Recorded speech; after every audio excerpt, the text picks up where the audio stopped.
저를 따라서 같이 한번 고백해 보실까요? 주님이 우리 위에 이 땅에 오셨습니다. 아멘. 여기서 방금 저를 따라서 고백하신 분들의 표정과 얼굴을 보니까 하나도 감동이 없으세요. 아무런 반응이 없으시고 그냥 따라서 하라니까 기계처럼 고백을 하셨는데요.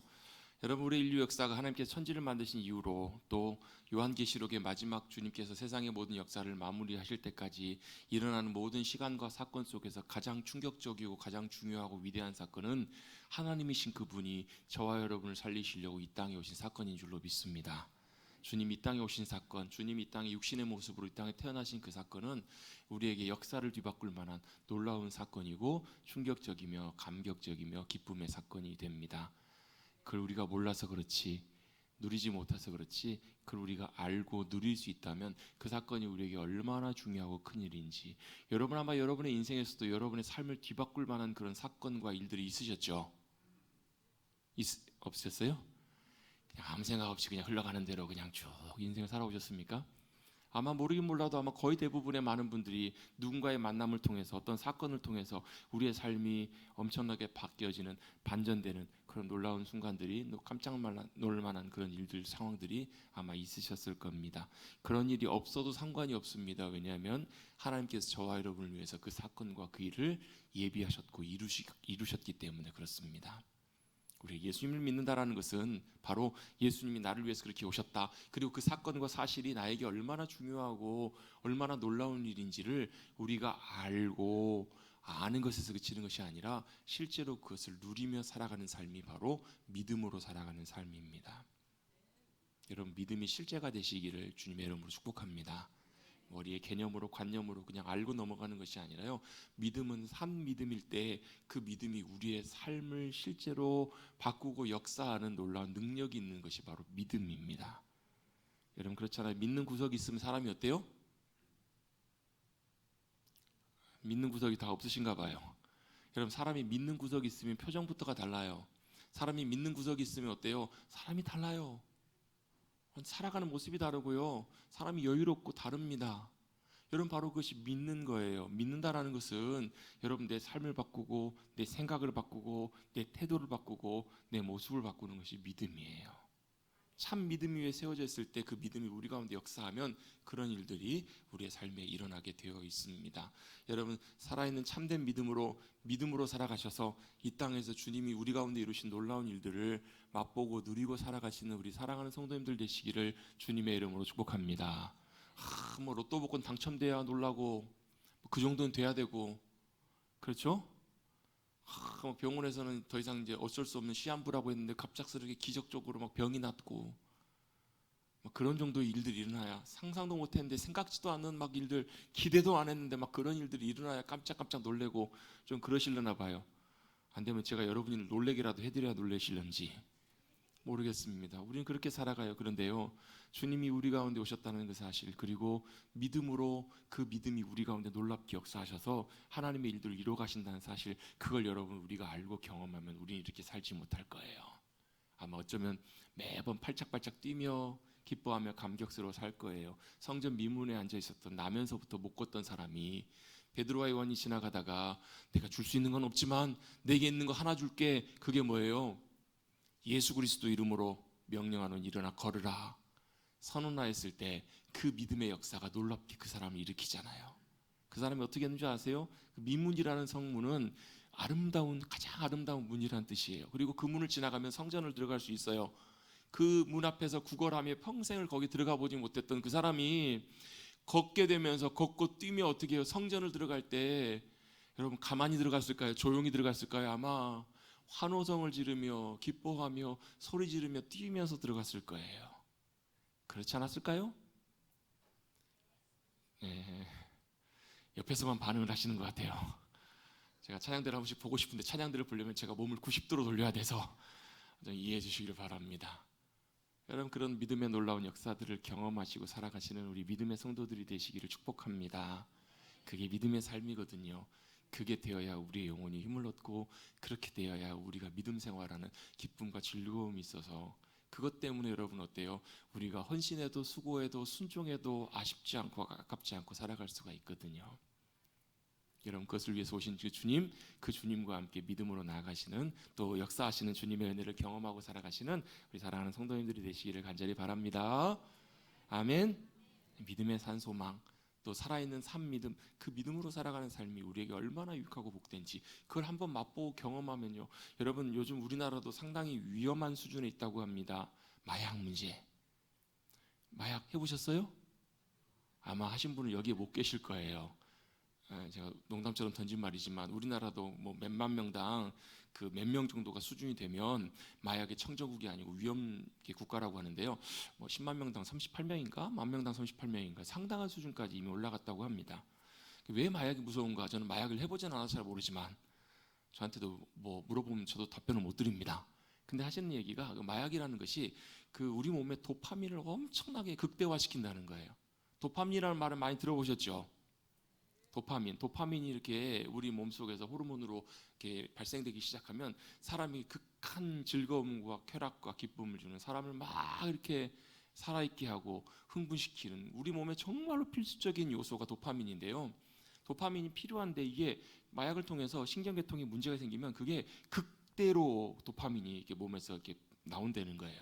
그러면 그거 이상의 더 이상 어떤 무엇으로도 그 사람에게 자극을 줄 수 없는 극한의 자극과 이런 상황 속에 이르게 한다는 거예요. 그래서 한 번 마약을 한 사람은 절대로 마약을 끊을 수 없다. 이게 일반적인 보통 정설입니다. 혹시라도 궁금하시거나 관심 갖고 계시는 분들 계신다면 일체 여러분 관심도 끊으시고, 왜요? 한 번 접한 사람은 절대 끊을 수 없다고 해요. 몸에 이렇게 도파민이 그게 완전히 이게 길들여져서 뭐 한 번 하고 뭐 말겠지 싶은데 한 번 하면 절대 끊을 수 없는 것이 바로 마약이라고 하지요.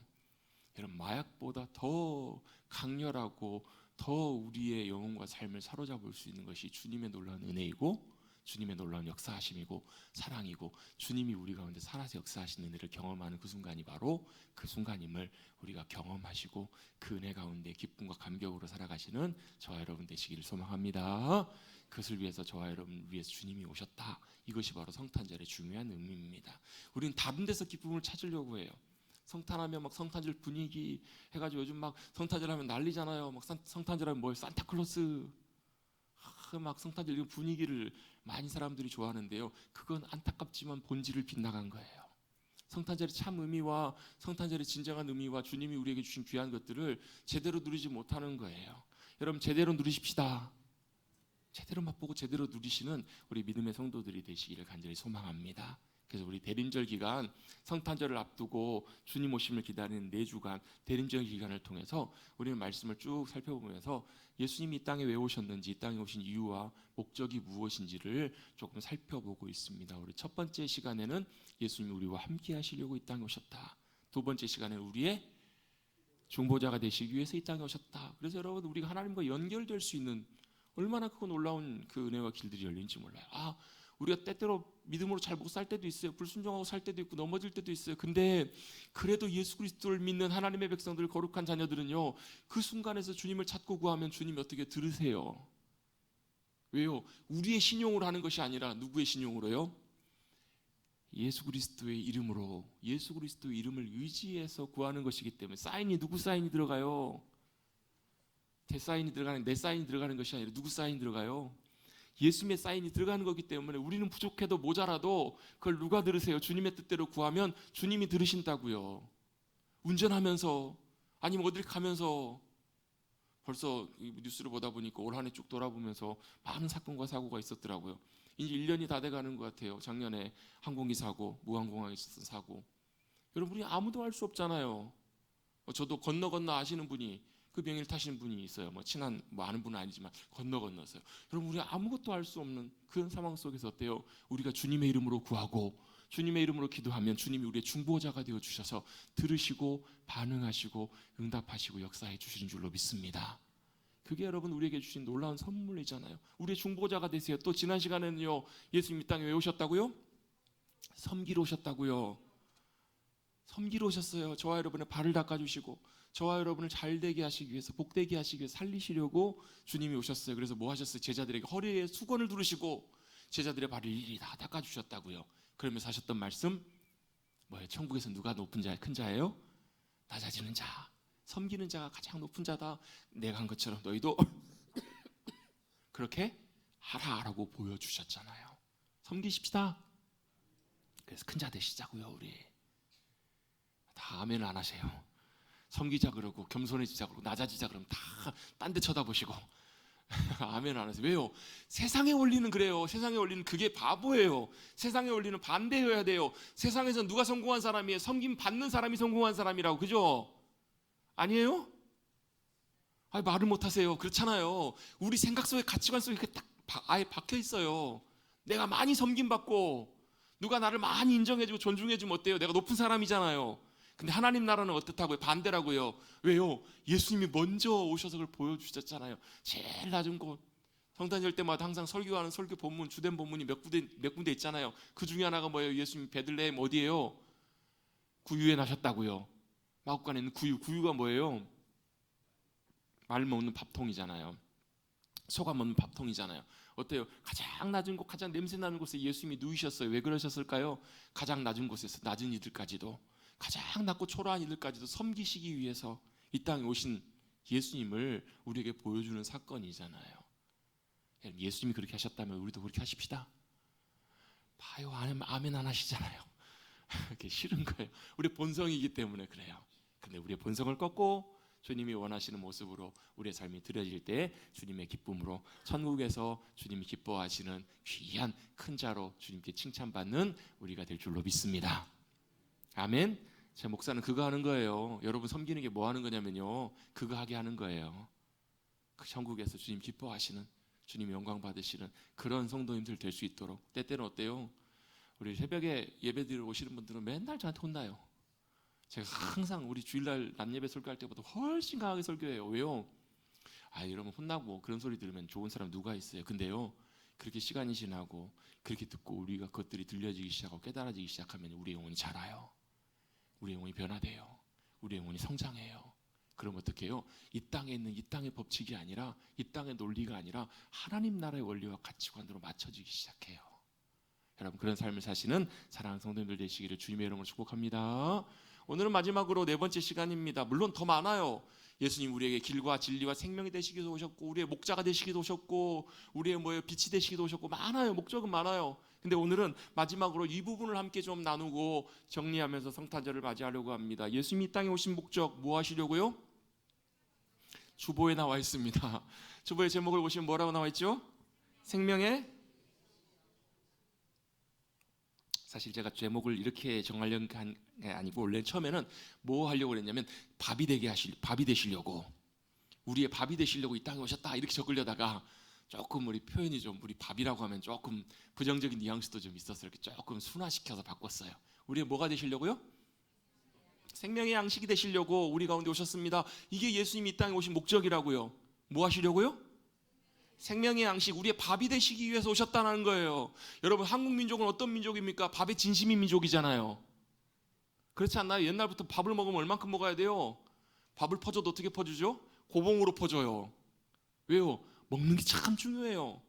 우리 한국 사람들에게는 먹는 문제가 참 중요합니다. 그래서 여러분 우리 한국 사람들이 제일 많이 하는 인사는 안녕하세요라는 인사입니다. 그리고 지금은 많이 이렇게 하지 않지만 과거에는 안녕하세요라는 인사와 못지않게 많이 했던 인사가 있습니다.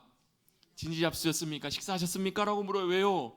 물론 그 당시에는 여러분 먹고 살기도 참 쉽지 않았기 때문에 한 끼 먹는 것도 굉장히 중요한 문제여서 그렇게 인사하기도 했습니다. 그런데 여러분 단순히 먹고 사는 이 문제가, 먹고 사는 문제를 뛰어넘어서 우리의 삶이고 우리의 문화이고 우리의 굉장히 중요한 영역이기 때문에 우리는 이 부분을 굉장히 중요하게 여겨왔잖아요. 저도 종종 한 번씩 저녁 먹을 때 한 번씩 이렇게 TV를 틀면 나왔던 방송이 있습니다. 한국인의 밥상 보신 분 계시죠? 아시죠? 예전에는 이제 최불암 씨가 한 10여 년 전에 방송을 시작해서 전국 방방곡곡을 다니면서 밥상들을 찾아다니는, 지금은 이제 최수종 씨가 하는 걸로 제가 알고 있어요. 요즘은 잘 못 봤지만 왜 그렇게 돌아다니는 거예요? 밥을 찾아다녀요. 무슨 밥을요? 우리 어머니가 해주셨던 밥, 옛날에 우리 어렸을 때 먹었던 밥, 우리의 뭐가요? 과거의 추억이 있고 우리의 정이 있고 우리가 맛있게 먹었던 그 밥상을 찾아서 전국 방방곡곡으로 다녀요. 그 밥이 뭐예요? 우리의 삶이었고 우리의 뭐예요? 과거였고 추억이었고 우리의 문화이고 우리의 모습들이잖아요. 그만큼 우리의 먹는 문제를 우리는 굉장히 중요하게 여겨왔고 또 사실 실제로 굉장히 중요한 이야기이기도 합니다. 그렇죠? 뭐 아멘을 하셨는데 아멘할 내용은 아니지만 굉장히 중요해요. 왜? 먹고 사는 문제가 굉장히 중요하기 때문에 그래요. 그런데요, 이 이야기는 우리의 일상, 우리의 삶의 영역에만 해당되는 것이 아니고요, 이 밥 먹는 이야기는 성경에서도 굉장히 많이 중요하게 다루는 문제예요. 여러분 그거 아세요? 성경에서도 밥 먹는 거 굉장히 중요하게 여기시는 거 아세요? 모르세요? 모르셨군요. 성경에서도 밥 먹는 것이 굉장히 중요하게 다루고 있습니다. 특별히 오늘 우리가 읽었던 본문, 오늘 왜 이야기하는가, 이 이야기를 하는 이유도 예수님이 태어나실 때, 예수님이 태어나시기 수백 년 전에, 한 600여 년 전에 미리 예수님이 태어나실 것을 예언하고 미리 하나님의 약속을 전했던 선지자가 있습니다. 그 선지자가 바로 누구냐면 미가라는 선지자였습니다. 미가. 요즘 그 이번 주 그 매일 성경 큐티 본문도 미가, 오늘부터 이제 미가서 말씀을 읽어가고 있는데요. 미가라는 선지자는 하나님의 심판과 하나님의 진노가 죄악 가운데 있는 이스라엘 백성들 가운데, 남유다 가운데 임할 것을 선포했던 선지자예요. 어찌 보면 좀 무시무시한 하나님의 재앙과 하나님의 심판을 선포했던 그 미가서에 무슨 말씀이 나오냐면, 그럼에도 불구하고 하나님의 소망의 약속이, 하나님의 약속이 담겨 있음을 미가 선지자를 통해서 읽을 수 있어요. 그 말씀 중에 가장 대표적인 구절이 우리가 잘 알고 있는 미가 5장 2절 말씀이에요. 너 베들레헴 에브라다야, 너는 그 유다 족속 중에서 지극히 작을지라도 너에게서 누가 나신다고요? 통치하실 메시아가 나실 것이다. 그리고 그분은 원래 언제부터요? 태초 이전부터 계셨던 분이시고, 그분은 영원히 계시는 누구시라고요? 하나님이시며 하나님의 아들이신 그분이 베들레헴에서 태어나실 것을 말씀하고 계시는 거예요. 여러분 예수님이 어디서 태어나셨어요? 약속하신 대로 베들레헴에서 태어나세요. 근데 여러분 베들레헴이 어떤 지역이냐면, 베들레헴이 어떤 곳이에요? 베들레헴의 원래 뜻이 벳이라는 말이 집이라는 말이고요. 그래서 베델 하면 하나님의 집, 엘, 하나님, 벳엘, 하나님의 집이라는 말이고요. 벳레헴이라는 말이 원래 베들레헴 이렇게 부르는데 원래는 벳레헴이라는 말이에요. 집인데 무슨 집인가? 레헴이라는 말이 떡, 빵을 의미해요. 무슨 말이에요? 베들레헴이 그러면 떡집, 빵집이라는 거예요. 아, 그럼 우리는 떡집, 빵집 하면 뭐가 생각나냐면, 떡하고 빵은 뭐예요? 간식이라고 생각들을 많이 하세요. 그죠? 밥은 밥이고. 그래서 옛날에 어때요? 특별히 뭐 남자분들도 그렇지만 특별히 여자분들이 그러시더라고. 밥 다 드시고 아우 배불러 그러면서 또 뭘 드세요? 빵 드시고 떡을 드세요. 왜요? 밥배가 따로 있고 떡배가, 빵배가 따로 있는지는 잘 모르겠어요. 이런 간식의 개념으로 생각하기 쉬운데요, 이 레헴이라는 말도 특별히 요한복음 6장에 나와 있는 이 떡이라는 말이 영어 성경에는 bread라고 나와 있는데요, 떡이든 빵이든 이것이 간식이 아니고, 이것이 어떤 의미냐면, 이 똑같은 단어가 마태복음 6장에도 똑같이 사용되는데, 이 떡이라는 말이 마태복음 6장 11절에는 뭐라고 사용되냐면, 마태복음 6장에 보면 뭐가 나오냐면 주기도문이 나와요. 주기도문에 보면 중간에 뭐가 나오냐면, 오늘 우리에게 일용할 뭘 주신다고요? 뭐예요? 양식을 주신다. 양식이 뭐예요? 아, 이제 나오시네. 밥. 양식은 뭐예요? 식사, 밥이에요. 밥. 일용할 뭘 주세요? 양식을 주시는데, 밥을 주시는데, 여기서 사용되는 단어와 요한복음 6장에 나와 있는 떡이라는 단어와 같은 단어예요. 그러면 여기서 말하는 떡집, 빵집, 또 예수님이 말씀하셨던 나는 하늘로부터 내려온 떡이다, 이 떡이 뭘 의미해요? 양식을 의미한다고. 양식, 밥, 간식이 아니라 밥을 의미하는 거예요. 자, 정리해 보십시다. 예수님이 어디 태어나셨냐면 베들레헴에서 태어나셨어요. 바꿔보면 뭐예요? 밥집에 태어나신 거예요. 예수님이 어디서 태어나셨다고요? 같이 한번 해보십시다. 밥집에 태어나셨다고요. 저는 베들레헴 하면 자꾸 옛날에 학교 다닐 때 농담처럼 했던, 베들레헴 하면 뱃살 둘레, 여기 베들레헴, 이게 자꾸 생각이 나요. 근데 여러분 베들레헴 딱 하면 이제부터 뭘 생각하시자고? 밥집 생각하시자고. 밥집에 태어나셨어요. 예수님이 왜 태어나셨을까? 우리의 생명의 밥이 되시기 위해서 예수님이 베들레헴에서 태어나신 거예요. 예수님이 베들레헴에 태어나신 이유는 물론 여러분 다윗의 후손으로 예수님이 자손으로 오시기 위해서 다윗의 동네였던 베들레헴에서 태어나신 것도 중요한 이유입니다. 그런데 그거 못지않게 어찌 보면 언어의 유의처럼 하나님께서는 영원한 우리의 생명이 되실, 우리의 양식이 되실 예수님을 밥집에서 태어나게 하신 거예요. 우리의 뭐가 되게 하시려고? 우리의 양식이 되게 하시려고, 밥이 되게 하시려고. 그것이 바로 예수님의 탄생하시는 사건입니다. 이것이 바로 베들레헴에서 태어나신 예수님의 사건이고 예수님의 모습입니다. 그래서 예수님이 뭐하러 오셨다고? 나는 너희에게 뭐가 되기 위해서? 양식이 되시기 위해서 오셨다. 그리고 이 말씀을 가장 잘 설명해 주는 본문 중에 하나가 바로 우리가 읽은 요한복음 6장 말씀이에요. 요한복음 6장은 어떤 내용이 설명되어 있냐면 앞에 1절부터 보시면 예수님이 베세다 광야로 나왔던 이스라엘 백성들, 또 거기에 남자만 5,000명, 또 여자 아이들까지 하면 뭐 10,000명, 20,000명이나 되는 사람들이 먹을 것이 없어서 배고파하고 있을 때 예수님이 어떻게 해요? 한 소년의 도시락, 작은 떡 5개와 물고기. 떡이 뭐라고요? 밥이에요. 밥. 식사에 식사. 우리로 치면 뭘로 바꿀까요?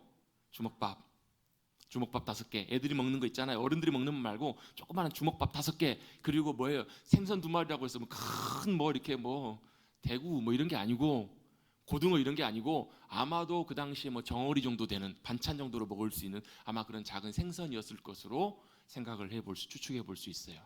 우리로 치면 멸치볶음.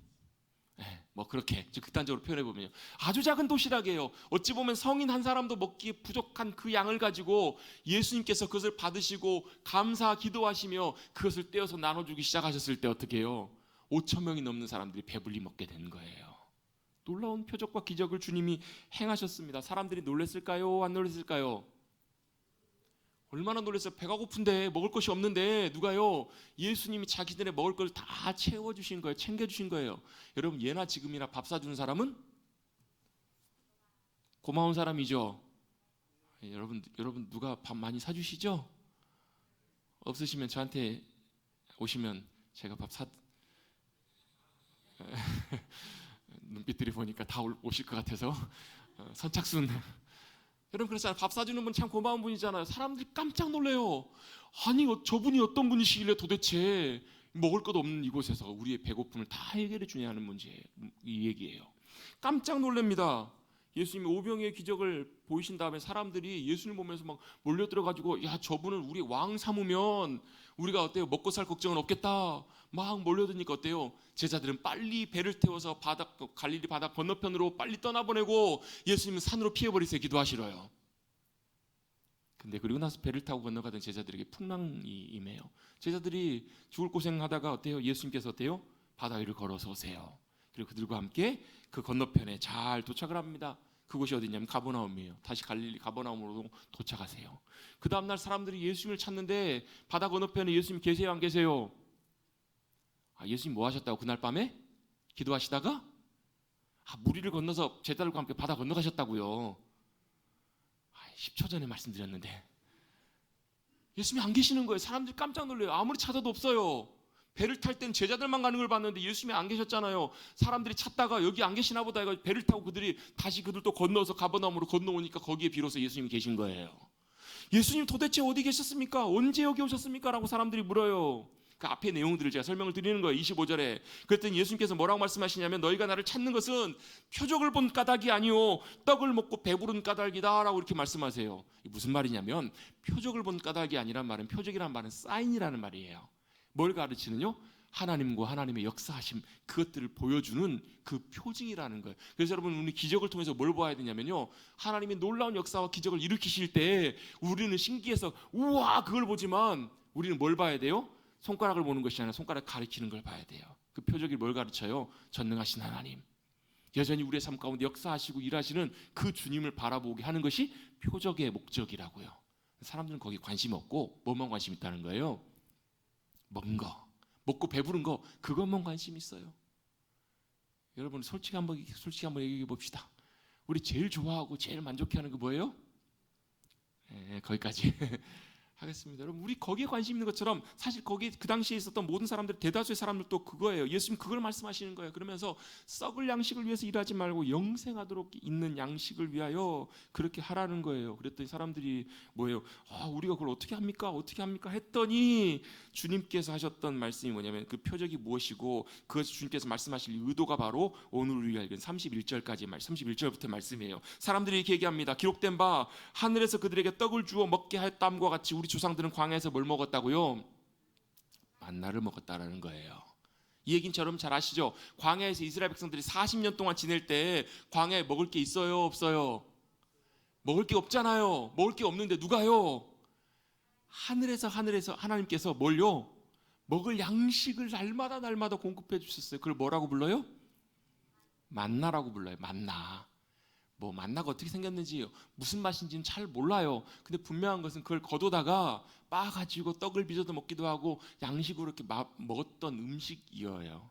그 만나를 하나님께서 하늘에서 그들에게 주었다라고 사람들이 기억하고 있어요. 알고 있어요. 아, 하늘에서 하나님께서 우리에게 그걸 주셨다고. 이랬더니 예수님께서 하셨던 말씀이 이겁니다. 32절입니다. 예수께서 이르시되 내가 진실로 너희에게 이르노니 뭐 했다고요? 모세가 너희에게 하늘로부터 떡을 준 것이 아니라 누가 주셨다고요? 내 아버지, 하나님 아버지께서 너희에게 하늘로부터 참 떡을 주시는 분이시라는 거예요. 참 뭐라고요? 참 밥, 참된 양식을 주시는 분이시라는 거예요. 누가요? 하나님께서. 그러면서 33절입니다. 33절은 같이 한번 읽어보겠습니다. 같이 한 목소리 읽어봅니다. 시작. 하나님의 떡은 하늘에서 내려 아멘. 하나님의 양식은 하늘에서부터 주시는 양식이라는 거예요. 그래서 세상에 뭘 주신다고요? 생명을 주시는 것이라고 예수님이 설명을 해주십니다. 자, 하늘에서 주시는 건 뭐예요? 단순히 이 땅에서 먹고 배부르는 것, 그것이 목적이 아니라 어디서부터 오는 것이냐면 하늘로부터 오시는데, 하늘에서 주시는데 그것이 세상에 뭘 주시는 것인가? 저와 여러분에게 생명을 주시는 양식이 된다라는 거예요. 사람들이 그 말을 듣고 이렇게 얘기합니다. 요청합니다. 주님, 주여, 이 떡을, 이 양식을, 이 밥을 항상 우리에게 주십시오. 이렇게 구해요. 자기들도 먹고 싶다는 거예요. 구해요. 주세요. 밥 주세요. 이렇게 구했을 때 예수님께서 이렇게 말씀하십니다. 35절도 같이 한번 읽어보겠습니다. 예수님의 대답이십니다. 시작. 예수께서 이르시되 생명의 떡이니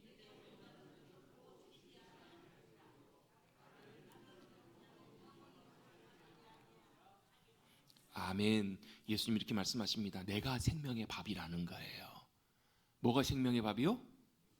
내가, 예수님이 생명의 양식이고 밥이라 라고 설명을 해주세요. 그래서 내게로 오는 자, 주님께로 가면 결코 줄이지도 않고 목마르지도 않게 될 거라고. 왜? 예수님이 진정한 양식이 되어주시니까요. 생명이 되어주시니까요. 여러분, 사람들은 다 밥을 먹고 만족했습니다. 그런데 진짜 중요한 건 뭐예요? 예수님이 주신 생명의 양식이 무엇이냐는 거예요. 아까 말씀드렸던 것처럼 사람들은 먹고 사는 게 참 중요해요. 요즘도 중요해요? 안 중요해요? 중요합니다. 그런데요, 요즘은 옛날하고는 조금 다른 것 같아요. 먹고 사는 문제가 안 먹으면 죽으니까 살기 위해서 먹는 차원에서 지금은 많이 좀 여유로워졌잖아요. 그죠? 그래서 아까 제 1부 예배 때 여쭤봤어요. 아침 안 드신 분 했더니 아마 계시는 것 같아요. 걱정을 해요? 안 해요? 안 해요. 왜요? 점심 드시면 되거든요. 또 아침을 안 드셨어요. 왜요? 살 빼려고. 다이어트로 안 드시고 그런 분들 계세요. 여러분, 지금은 여러분 먹고 사는 문제, 이 문제도 물론 아직도 여전히 필요한 문제고 여전히 지금도 어려움 가운데 이렇게 어려움을 겪는 분들도 있지만 많은 분들이 지금은 어때요? 지금 먹고 사는 문제가 이제는 문화가 되고 사람들의 삶의 질을 결정하는 중요한 부분이 된 것 같아요. 그래서 이제는 먹을 때 어때요? 더 좋은 걸 먹고 더 맛있는 걸 먹고 더 좋은. 그래서 여러분 TV를 틀거나 여러분 인터넷 뭐 유튜브 같은 데 보시면 뭐가 제일 많이 나와요? 먹는 거, 먹방. 또 뭐가 나와요? 맛집. 여러분 보시죠. 안 그러세요? 저도 여러분 전도한 지 이제 9년 차인데요. 제 핸드폰에 보면 뭐가 있냐면 지금까지 갔던 식당들이 쫙 다 기록해놔 있어요. 그리고 또 맛있다는데 쫙 적어놨어요. 문제는 이제 못 찾아봐서 다시 못 찾아서 그렇지. 한번 쫙 있어요. 왜 그래요? 먹고 사는 문제가 중요하니까. 또 잘 먹어야 하니까. 또 어때요? 여러분 누군가 귀한 손님이 왔어요. 어떻게 해야 돼? 뭘 걱정하세요? 어디 식당 가서 뭘 대접해드려야 되나, 뭘 맛있는 걸 대접해드려야 되나 고민해요? 안 하세요? 하시죠.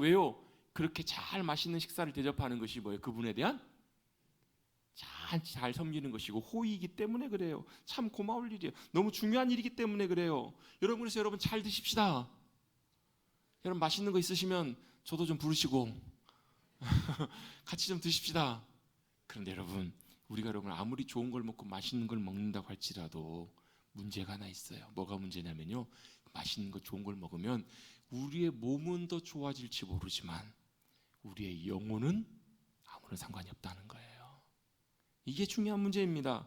여러분, 잘 먹는 거 중요합니다. 잘 먹어야 합니다. 그런데 이 잘 먹는다고 해서 아무리 여러분 좋은 걸 먹고 즐거워하고 좋아한다고 해서 그건 어디로 들어가? 입으로 들어가서 어디로 나와요?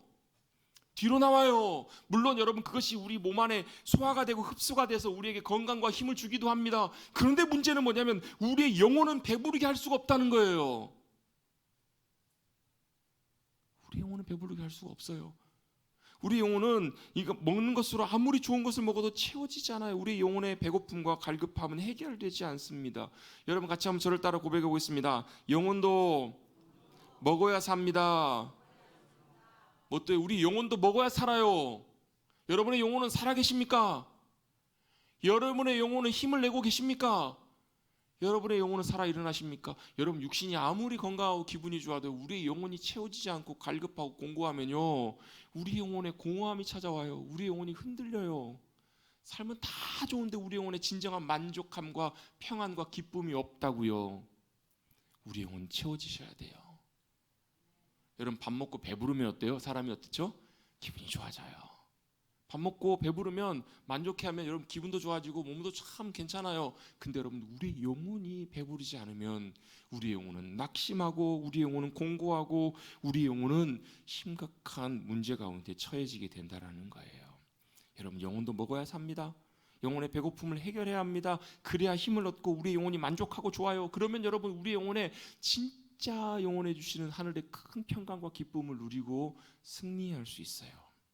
여러분 환경과 상황이 아무리 좋아도 우리 영혼이 무너지면 힘을 얻지 못하면 절대 그 상황 속에서 우리는 감사하지 못하고 만족하지 못하고 승리 못합니다. 그런데 환경이 아무리 어려워도 우리 앞에 어떤 문제가 있어도 우리의 영혼이 배부르고 만족하고 채워지고 힘을 얻으면 그 모든 상황 앞에서 흔들리지 않아요. 사도 바울이 이렇게 고백하잖아. 내게 능력 주시는 주님 안에서 나는 모든 걸 다 할 수 있습니다. 어떤 상황 속에 처해 있어도 흔들리지 않습니다. 그것이 영혼이 만족할 때, 영혼이 채워질 때 일어나는 믿음의 놀라운 승리예요. 여러분 영혼이 배부르십니까? 영혼이 배부르시기를 주님 여러분 축복합니다. 영혼이 배불러서 영혼이 힘을 얻고 영혼이 강건케 될 때 여러분 우리의 삶의 현실 속에서 상황과 모든 것들을 넉넉하게 감당할 수 있는 믿음의 승리의 삶들을 살아갈 수가 있는 것입니다. 그래서 하나님께서는 저와 여러분에게 영혼의 양식을 주시기를 원하십니다.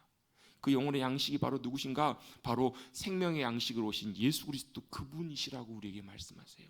여러분 영혼을 배부르게 할 수 있는 유일한 방법은 영원한 하늘로부터 주시는 하늘의 생명의 양식이신 예수 그리스도밖에 없음을 오늘 성경은 우리에게 분명히 말씀해 주십니다. 우리가 읽었던 35절 말씀이 그렇고요. 뒤에 읽었던 47절부터 말씀도 마찬가지입니다. 내가 곧 생명의 떡이다. 그래서 어때요? 나를 먹고 나를 마시지 않으면 어떤 누구도 생명을 얻을 수가 없다라는 거예요. 세상을 위해서 주시는 생명의 양식임을 주님은 분명히 밝혀 주십니다. 그렇다면 이 말씀을 통해서 우리가 생각해 봐야 될 것들이 무엇인가? 첫 번째로 이걸 먼저 한번 생각해 보십시다. 뭘 생각해 보실 것인가? 하나님은 우리를 위하여 생명의 밥상을 차려주시는 분이시라는 겁니다. 같이 한번 따라서 해보십시다. 하나님은 우리를 위하여 밥상을 차려주시는 분이십니다. 하나님이 어떤 분이시라고요? 밥상을 차려주시는 분이에요. 아까 우리 읽었던 31절, 32절, 33절 말씀해 보시면 뭘 먹어야 산다고요? 이 땅에 있는 것을 먹어서는요. 여러분 이 땅에 있는 것 우리 일평생 살면서 드시는 게 뭘 드세요? 밥 먹어요. 국, 반찬 먹어요. 다 어디서 나는 거예요? 이 땅에서 나는 거예요. 여러분 이 땅에서 나는 거 좋은 거 드십시오. 몸에 좋다는 거 요즘 뭐가 좋은가요? 뭐가 좋죠? 안 뺏어 먹어요. 사달라고 안 할 테니까. 좋은 것들 많아요. 먹으면 어때요? 우리의 몸이 강건해지고 건강해져요. 그것도 드셔야 합니다. 드세요. 근데 여러분 이 땅에 있는 것들은 아무리 좋은 걸 먹어도 먹으면 결국은 어떻게 돼요? 결국 그래도 죽어요. 그 여러분 잘 보여주는 예가 너무너무 많잖아요.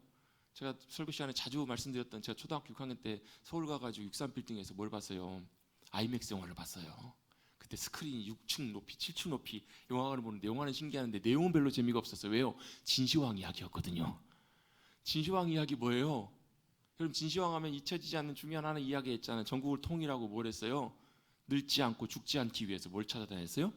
불로초를 찾아 제주도까지 오잖아요. 찾았어요? 못 찾았어요?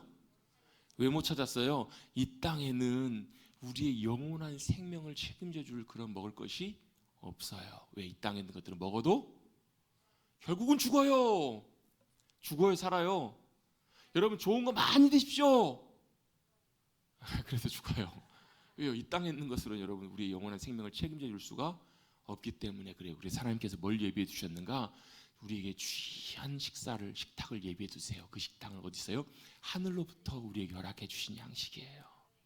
하늘의 양식을 먹어야 하늘의 생명이 우리 가운데 부어지기 때문에 그래요. 여러분, 그 밥상을 우리에게 예비해 주신 분이 누구세요? 하나님이세요. 그 식사가 뭐예요? 하나뿐인 아들 예수 그리스도, 그분의 살이고 그분의 피예요. 그게 우리에게 양식이 되어서 그게 우리의 식사가 되는 거예요. 하나님 입장에서는 그게 쉬우셨겠냐고요. 하나님 가장 소중한, 가장 하나뿐인, 하나님과 뗄 수 없는 아들 예수 그리스도를 우리를 위해서, 밥을 위해서, 우리의 생명을 위해서 식사로 내어주신 분이 하나님 아버지시라고요. 그 하나님의 귀한 헌신, 우리를 위한 하나님의 사랑에 우리의 주심이 있었기 때문에 우리는 그렇게 밥을 먹게 된 거예요. 여러분, 그거 아시잖아요. 밥은 그냥 먹는 게 아니잖아요. 우리 밥상에 차려진 밥은 누군가가 수고하고, 누군가는 헌신하고, 누군가는 희생하고 고생해서 먹을 수 있는 것이 밥이잖아요. 지금은 그런 소리 했다가 뭐 옛날 소리 한다고 참 애들 싫어하지만 잔소리라고. 옛날에 저 어렸을 때만 해도 무슨 소리 제일 많이 들었어요. 야, 그 쌀 한 톨에, 안 들어보셨어요? 그 쌀 한 톨에 뭐가요? 88번에 뭐 농부에 눈물과 땀이 있다고. 야, 그 쌀 한 톨. 요즘 그런 소리 했다가 이상한 눈으로 쳐다봅니다. 쌀 한 톨에 뭐예요? 농부의 수고가 있어요. 누군가는 씨를 뿌리고, 누군가는 1년 동안 땀 흘리고 수고하여서, 그래서 추수해서 여러분 그것이 우리 밥상에 올라온 거잖아요. 우리 농사 짓는 건 아니지만 그것에 대한 대가를 지불하고 구입해서 밥을 짓고 또 차려서 밥상을 먹잖아요. 여러분, 지금이야 밥솥에다 놓고 밥하면 금방 되지만 옛날에는 어떻게 밥하셨어요? 어머님들이 아궁에다 불 때 가지고 밥하셨잖아요. 죄송합니다, 옛날 얘기해서. 근데 다 공감하실 거라 생각하고 말씀드리는 거예요. 다 보셨죠? 다 어머니가 그렇게 우리 밥해서 먹이셨잖아요. 새벽에 아침밥 먹이시려고 일찍 일어나서 그 추운데 어른손 녹여가시면서 아궁이에 불 떼서 밥해 주시고, 반찬 하나 하는 것도 보통 일이 아니잖아요. 그렇게 우리를 위해서 수고해 주셨기에 그 밥상에 우리가 밥 먹는 거잖아요. 가까운 식당 어디 갔더니 화장실에 그 붙어 있어요. 우리가 먹는 쌀 하나에, 대추알 하나에 뭐가 들어있어요? 눈물이 들어있고 뭐 번개가 들어있고 막 이렇다고. 왜요? 그냥 밥상 그냥 차려지는 것이 아니라는 거예요. 수고하는 농부의 손길을 통해서, 수고하는 어머님의 손길을 통해서, 수고하는 누군가의 손길을 통해서 그 밥상이 차려집니다. 여러분, 하나님께서도 우리에게 그 생명의 양식을 주시기 위해서 밥상을 차려주신 분이 우리 하나님 아버지신 줄로 믿습니다. 여러분, 좀 다른 얘기지만요, 제가 설교 준비를 하다가 갑자기 이런 생각들이 좀 들어서 이 부분을 중간에 잠깐 원고에 놓고 일부에부터 잠깐 나눴어요. 여러분, 누군가가 수고가 있었기에 열매가 맺혀지고 우리가 밥을 먹는 것처럼 우리의 인생에도요, 어려움의 시기를 겪을 수 있고 고난과 힘든 순간들을 만날 때가 있어요. 그런데 여러분, 그 순간과 그 일들을 불평하거나 싫어하거나 피해버리지 마시고 그 순간을 인내하고 지나셔야 돼요. 그래야 뭐가요? 울며 씨를 뿌릴 때 기쁨으로 단을 거두는 그날이 오기 때문에 그래요. 여러분, 참 쉽지 않은 그 순간을 지낼 때가 있어요. 낙심하고 포기해버리고 싫고, 포기해버리고 싫어버리고 불평하고 피해버리고 싶은데 피하지 마시라고요. 그 순간을 지나가시라고요. 그럼 어떻게 해요? 주님께서 우리에게 도우시고 은혜로 함께해 주는 걸 통해서 열매 맺는 그 시간, 그 자리 가운데 우리의 삶을 인도해 주실 줄로 믿습니다. 어떤 목사님이 그러시더라고요. 자기는 목사가 된 게 정말 다행이라고. 왜? 그러면 이유를 말씀해 주시는데, 자기가 목사가 되었기 때문에 자기도 그렇다는 거 참 힘든 상황을 만나고, 자기가 어려운 일들을 만날 때 자기가 목사 아니었으면 도망가 버렸을 텐데, 자기가 목사고 도망도 못 가고, 그래서 한편으로 참 감사하더라는 거예요. 왜요? 그 자리에서 도망도 못 가고 버티고 하나님이 다루시고 힘든 과정들을 지나고 났더니 어떻게 해요? 자신이 변하더라는 거예요. 자신이 성장하더라는 거예요. 자신이 변해가고 더 주님 기뻐하시는 모습으로 바뀌어가더라는 거예요. 우리 머릿돌교 성도들 가운데서도 그런 분들 계실 거예요. 저는 그렇게 느껴요. 우리의 삶에 참 감당하기 힘든 순간들, 또 눈물과 아픔의 순간들 지나가야 될 때 피하지 마시고, 외면해버리지 마시고, 불평하고 싫어하지 마시고, 도망가지 마시고 버티십시오. 인내하십시오. 그리고 하나님의 은혜와 도우심을 구하여서 그걸 넘어가십시오. 그러면 반드시 주님께서 기쁨으로 단을 거두게 하시는 그런 귀한 은혜의 자리로 저와 여러분을 인도해 주실 줄로 믿습니다. 시편 125편 말씀처럼 물며 씨를 뿌리며 나가는 자는 기쁨으로 단을 거두리로다. 여러분, 한 톨에 쌀하는 한 상의 밥상은 그냥 되는 것이 아닌 것처럼 우리의 삶도 하나님께서 저와 여러분도 그렇게 인도해 가기를 원하실 때 순종함으로, 인내함으로 잘 이겨나가시는 우리 모두가 되시기를 주님의 이름으로 축복합니다. 다시 돌아옵니다. 영혼의 밥상은 누가 차려주시는가? 하나님이 차려주십니다. 그 밥의 양식이 뭔가? 바로 주님이십니다. 주님을 친히 우리 가운데 주시면서 예수님을 주시면서 우리의 영혼의 밥으로 예수님을 보내주신 것, 그걸 믿고 영혼의 양식이 되시는 그 주님을 먹고 마시는 저와 여러분 되시기를 주님의 이름으로 축복합니다. 여러분, 그 밥을 먹으면 삽니다. 그 밥이 예수 그리스도십니다. 오병이어의 떡, 그 밥이 아니라 예수님을 먹어야 삽니다. 같이 한번 고백해 보시겠습니다. 예수님을 먹어야 삽니다. 주님을 어떻게 뜯어 먹을 것인가? 이걸 말하는 것이 아니고, 조금 이따 제가 설명을 드리겠습니다. 예수님을 어떻게 먹을 것인가? 그건 뒷부분에 잠깐 설명을 드리고요. 하나님께서는 저와 여러분을 위해서 오늘도 식탁을 마련해 주셨습니다. 양식을, 영혼의 밥상을 우리를 위해서 차려주셨습니다. 아까 말씀드린 것처럼 하나님은 밥에 관심이 많으세요. 에덴 동산에서도요, 아담을 거기다 두시고 부족함이 없도록 풍성한 것들을 다 준비해 두셨어요. 아마도 모르긴 몰라도 하나님이 에덴에서 아담과 함께 거니시면서 아마 식사도 같이 하시지 않았을까? 왜요? 여러분, 우리 친한 사람들 만나면 뭐예요? 밥 먹죠. 같이 식탁을 같이 마주하시잖아요. 그게 왜요? 밥 먹는 것뿐만 아니라 그게 뭐예요? 사랑의 교제가 되기 때문에 그래요. 하나님께서는 아담과 아마 교제를 하셨던 것 같아요. 아담이 쫓겨난 이후도 하나님은 항상 그들의 먹을 것을 걱정하셨어요. 왜요? 이 땅에는 풍성한 것이 없기 때문에. 그래서 아담은 죽을 때까지 뭐 해야 돼요? 땅 파고 땀을 흘리고 수고해야 겨우 먹고 살았어요. 하나님께서는 그들을 불쌍히 여기셔서 이스라엘 백성들을 찾아오시고 그들을 애굽에서 건져내십니다. 광야 가운데서도 하나님께서는 그들을 어떻게 해요? 늘 40년 동안 한 번도 빠뜨리지 않고 그들에게 양식을 주십니다. 그들에게 만나 밥을 준비하십니다. 광야의 여정을 시작할 때 시내산에서 그들을 불러 모으시고 하나님 그들 대표를 70명의 장로들을 초대하십니다. 어디로요? 하나님 발 앞으로 나오게 하세요. 그리고 뭐 하세요? 하나님이 그들 가운데 식탁을 베푸시고 그들과 함께 밥을 드시는 장면이 나와요. 출애굽기에 보면 하나님은 진짜로 먹는 것에 진심이신 분이세요. 하나님은 그들과 함께 식사하십니다. 드십니다. 물론 그 당시에 밥을 먹는다라는 것은 언약의 의미가 포함되어 있습니다. 언약이 뭐예요? 약속이잖아요. 요즘 여러분 계약서 쓸 때 요즘은 뭐 하죠? 인감도장을 찍거나 사인을 하잖아요. 근데 그 당시에는 계약서를 쓸 때, 뭔가 계약을 할 때 뭘 했냐면 계약을 하고 난 다음에 밥을 먹었다고 해요. 밥이 뭐예요? 약속의 확증이 되는 거예요. 하나님과 이스라엘 백성들이 이제 약속 가운데 하나가 되었음을 증명하는 예식으로 밥을 하나님께서 식탁으로 초대하신 것도 의미가 있습니다. 언약의 의미가 있던 거예요. 그들에게 늘 밥을 챙겨주시고, 또 여러분 재밌는 것이 있는데요. 여러분 성막 아시죠? 성전도 마찬가지지만 성막 안에 들어가 보면 성소라는 곳이 있어요. 제사장이 들어갈 수 있는 성소에 들어가 보면 거기에 등불을 비추는 등대가 있고요. 또 분향단이 있어요. 향을 올려드리는, 하나님께 찬송과 기도를 올려드리는 분향단이 있고, 또 하나가 있는데 떡상이 있어요. 떡상. 진설병상 들어보셨죠? 떡상, 진설병. 이 한자어로 좀 어려운 말을 써 있는데 베풀어 이렇게 올려드리는 떡 이렇게 돼 있는데, 원래 원어의 진설병의 의미는 뭐냐면 레헴 하파님 해가지고요. 무슨 말이냐면 그 얼굴의 떡이라는 말이에요. 그러니까 하나님의 얼굴의 떡. 진설병의 뜻이 무슨 말이냐면 하나님의 얼굴의 떡이라는 거예요. 그래서 그걸 안식일마다 구워 올리는데 12개를 구워요. 왜 12개인가? 이스라엘의 12지파, 그걸 상징해서 12지파가 뭐 하는 거예요? 하나님 앞에 나오라! 뭐 하자는 거예요? 하나님께서 이렇게 말씀하시는 거, 어떤 목사님 이렇게 표현하시더라고요. 야, 식탁에서 얼굴 보며 밥 먹자. 이 파님이란 말이 얼굴이란 말인데 얼굴에 떡이라고 이 이름을 붙여놓으신 거예요. 진설병을.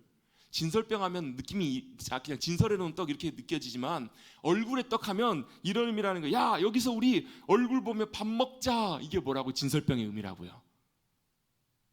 이제 기억하시겠죠? 자, 진설병이 뭐라고요? 얼굴에 떡. 쉽게 설명해 보면 얼굴 보고 밥 먹자. 하나님이 부르시는 거예요. 누굴? 이스라엘을. 저와 여러분을 그렇게 식탁으로 초대하고 계시는 거예요. 여러분, 하나님 얼굴을 보고 같이 식사하십시다.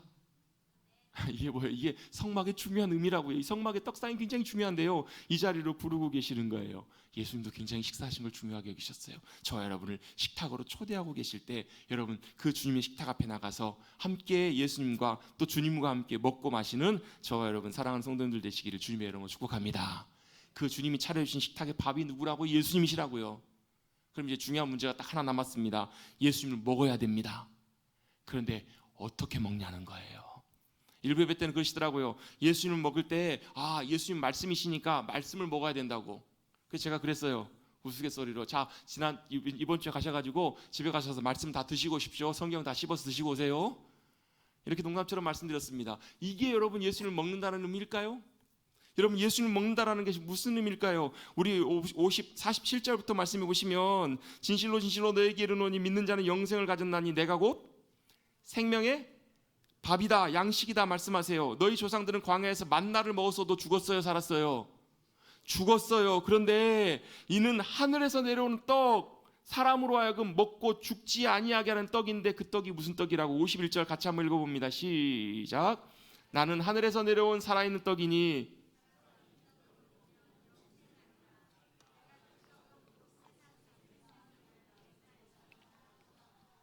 아멘. 예수님이 하늘에서 내려온 살아있는 양식이시라는, 밥이시라는 거예요. 어디서 오셨다고요? 하늘에서 오셨다고요. 양식이시라고요. 그러면서 예수님이 주신 떡, 양식을 먹는 사람은 영생하고 이 세상에서 생명으로 충만하게 채워질 것이라는 것을 말씀하세요. 어디에? 우리 영혼에. 우리 영혼이 주님의 생명으로 충만하게 채워질 것을 말씀하십니다. 그러면 중요한 것은 예수님을 먹어야 합니다. 어떻게 먹을 것인가? 오늘 성경에서는 그 힌트를 하나 알려주십니다. 아까 읽었던 47절에 보시면 너에게 이르노니 믿는 자는 영생을 가졌다라는 거예요. 예수님은 어떻게 먹는가? 믿음으로 먹습니다. 같이 한번 따라서 고백해 보겠습니다. 예수님은 믿음으로 먹을 수 있습니다. 여러분, 예수님 어떻게 믿음으로 먹는가? 좀 여러분 우리 상상력을 한번 좀 발휘해 보십시다. 어떻게 예수님 먹는가? 이건 진짜 은혜가 필요해요. 설명하기 참 쉽지 않아요. 사람들은 오해해요. 아니, 예수님의 살과 피를 우리가 식인종도 아닌데 어떻게 뜯어 먹는가? 그 뒤에 보면 그렇게 오해하는 장면이 나오거든요. 그걸 의미하는 것이 아니에요. 예수님은 어떻게 먹냐면 믿음으로 먹어요. 어떻게 믿음으로 먹을 것인가? 한번 상상해 보십시다. 여러분 지금 이제 예배 끝나고 나가시면 식사를 하실 거예요. 밥을 먹으면 밥을 어디로 드시죠? 입으로 드십니다. 입으로 씹습니다. 그래갖고 그게 어디로 넘어가요? 목으로 넘어가서 식도를 통해서 어디로 가죠? 위로 내려갑니다. 위에서 어떻게 돼요? 소화가 됩니다. 그리고 어떻게 장으로 내려가서 소화된 것들이 흡수가 돼서 몸에 뭐가 돼요? 살이 되고 피가 되고 에너지를 공급하고 힘이 우리에게 주어집니다. 그렇죠? 그래서 밥을 먹으면 힘이 나잖아요. 그렇죠? 그것처럼 우리도 어떻게 해요? 이걸 먹는다고 예수님께 입으로 먹어지는 것이 아니라 어떻게 해요? 주님을 우리의 믿음으로 우리의 마음속에 모셔드리는 거예요. 여러분, 이 가운데 계신 분 중에서 혹시라도 예수 그리스도를 나의 구주로 영접하지 못하신 분들 계신다면 여러분, 예수 그리스도를 나의 주님으로 영접하십시다. 내 안에 모셔드리십시다. 주님이 내 안에 함께 해주시고 나의 구주, 나의 생명이 되어주십시오라고 믿음으로 고백하실 때 성령님을 통하여 예수님이 저와 여러분 안에 들어와 계십니다. 들어오십니다. 그러면 영접하신 분들은 어떻게 할 것인가? 그 예수님이 우리의 영혼 속에 가득 채워질 수 있도록 상상을 한번 해보시자고요. 밥을 먹으면 배가 차는 것처럼 예수 그리스도를 어떻게 해요? 내가 믿음으로 사모하고 구하여서 예수님, 내 영혼 안에 충만하게 채워주옵소서. 예수님으로 채워지게 하여 주옵소서. 믿음으로 고백하고 사모해 보시자고요. 그게 여러분 믿음으로 예수 그리스도를 내 안에 충만하게 채우는, 예수 그리스도를 먹는 사건입니다. 이거 사실 설명하기 참 쉽지가 않아요. 예수님 어떻게 먹어요? 식인종도 아니게. 예수님께서 우리 안에 충만하게 채워지시는, 분명히 알 수 있는 것 하나가 있어요. 우리가 예수님으로 충만하게 채워지지 않으면 우리의 영혼이 배가 고프요. 배가 고픕니다. 배가 고프면 어때요? 우리의 영혼이 갈망하고 걱정하고 염려하고 다른 것들로 채워져요. 염려와 걱정으로 채워지고 불안과 짜증과 두려움과 것들로 가득 채워져요. 그럼 그때는 뭐 해야 되는? 내 영혼이 밥 먹어야 될 시간이구나. 뭐 해야 된다고요? 여러분, 배에만 여러분 꼬르륵 여러분 그 밥 시계가 있는 게 아니로요. 우리 영혼에도 뭐가 있어요? 시계가 있어요. 어떻게 해요? 우리 영혼이 자꾸 어때요? 갈급해요. 불안해해요. 걱정해요. 두려움이 가득 채워져요. 또 어때요? 두려움과 염려, 불평과 불만으로 가득 채워질 때 우리 영혼이 주님으로 밥 먹어야 될 시간이구나. 여러분, 주님으로 여러분의 영혼이 채워지시기를 주님의 이름으로 축복합니다. 믿음으로 어떻게 해요? 예수님 우리 안에 충만하게 채워주옵소서. 우리 안에 가득 주님으로 채워지기를 원합니다. 그래서 우리 찬양하잖아. 난 예수로 충만하네. 그럴 때 어때요? 우리가 밥 먹고 배부른 것처럼 감사할 수 있어요. 기뻐할 수 있어요. 평안함 가운데 찬송하고 주님 앞에 믿음으로 나갈 수 있습니다. 우리의 영혼의 양식 되시는 주님을 먹고 주님이 우리의 영혼의 힘과 생명이 되시는 우리 사랑하는 성도님들 되시기를 주님의 이름으로 축복합니다. 예수 그리스도를 먹으십시다. 우리의 밥과 양식이 되시기 위해서 오신 그 주님을 우리 안에 충만하게 채워주셔서 우리 안에 헛된 것들, 모든 것들이 영혼으로부터 떠나가고 우리 영혼이 갈급하며 배고파하며 울며 불평하며 두려워하는 것이 아니라 예수 그리스도로 감사와 기쁨이 넘치시는 주님으로 생명이 충만하게 넘쳐나시는 우리 사랑하는 성도님들 우리 모두가 되시기를 주님의 이름으로 축복합니다. 축복합니다. 기도합니다. 하나님 감사합니다. 오늘 성탄절을 맞이하는 대림절 마지막 주일 예배드리면서 예수님이 이 땅에 오신 이유와 목적, 우리의 양식, 우리의 생명의 밥이 되시기 위해서 이 땅에 오심을 다시 한번 말씀을 통해서 상고하게 하시니 감사를 드립니다. 베들레헴 밥집의 생명의 양식으로 하늘의 양식으로 오신 그 주님을 우리의 영혼에 모시고 또 우리의 영혼이 곤고할 때마다 예수 그리스도의 충만하게 채워주심을 사모하고 구하여서 예수 그리스도로 배불리고 예수 그리스도로 충만하게 만족해 되는 우리의 사랑하는 성도들 심령들 될 수 있도록 주님 은혜를 더하여 주시옵소서. 우리의 영혼이 배고파 낙심할 때 두려워할 때 여러 가지 염려와 많은 것들로 우리의 영혼이 다른 것들로 채워질 때 갈급하며 또 배고파하며 줄이며 고통 가운데 있을 때 우리가 예수 그리스도를 찾고 구하게 하여 주셔서 우리의 생명의 양식 되시는 그 주님으로 우리의 영혼이 충만하게 믿음 안에 채워지는 귀한 역사를 경험하는 우리 모두들 되게 하여 주시옵소서. 우리의 생명의 양식 되시는 주님, 그 주님의 오심을 인하여 감사하며 기뻐하며 예수 그리스도의 이름으로 기도드리옵나이다. 아멘.